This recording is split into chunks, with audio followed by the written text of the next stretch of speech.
అప్పట్లో నేను ఈ పక్కన ఒక గ్రామానికి వెళ్ళాను ఏదో సందర్భంలో.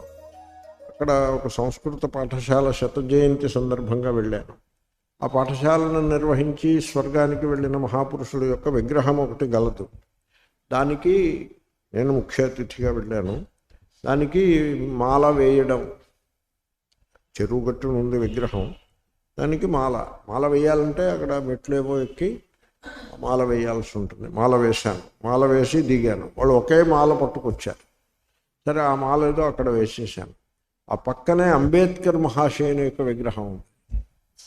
అది ఆ వర్గం వాళ్ళు పెట్టుకున్నారు. చూడండి, అందరూ కలిసి ఉండొద్దు. ఆ వర్గం వాళ్ళు ఈ విగ్రహానికి, ఈ వర్గం వాళ్ళు ఆ విగ్రహానికి సపోర్ట్ ఇవ్వాలక్కర్లేదా?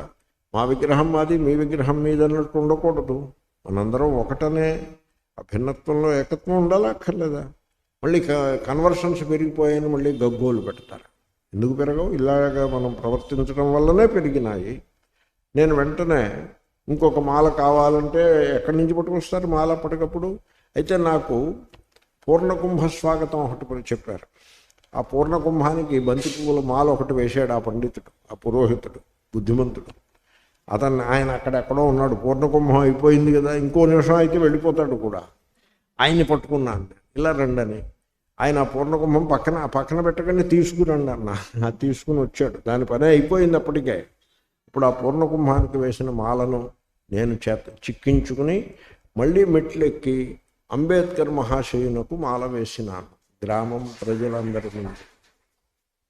ఆ విధంగా ఆవేళ ప్రసంగంలో కూడా చెప్పాను నేను ఈ విధంగా నాకు భాగ్యము కలిగినది, అందరూ మన ఆత్మస్వరూపులే అనే దాన్ని ప్రాక్టికల్గా చూపించటానికి నాకు మంచి అవకాశం కలిగింది ఈ రోజున ఈ గ్రామంలో అని నేను చెప్పాను. ఎవడు గమనించాడో ఎవడు గమనించలేదో నా పని నేను చేసుకొచ్చాను.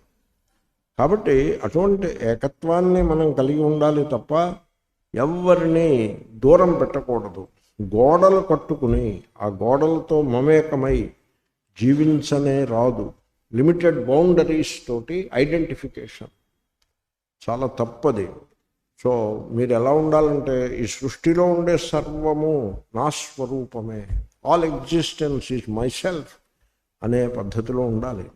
సో కాబట్టి ఆ ఔద్ధత్యాన్ని కలిగి ఉండరాదు.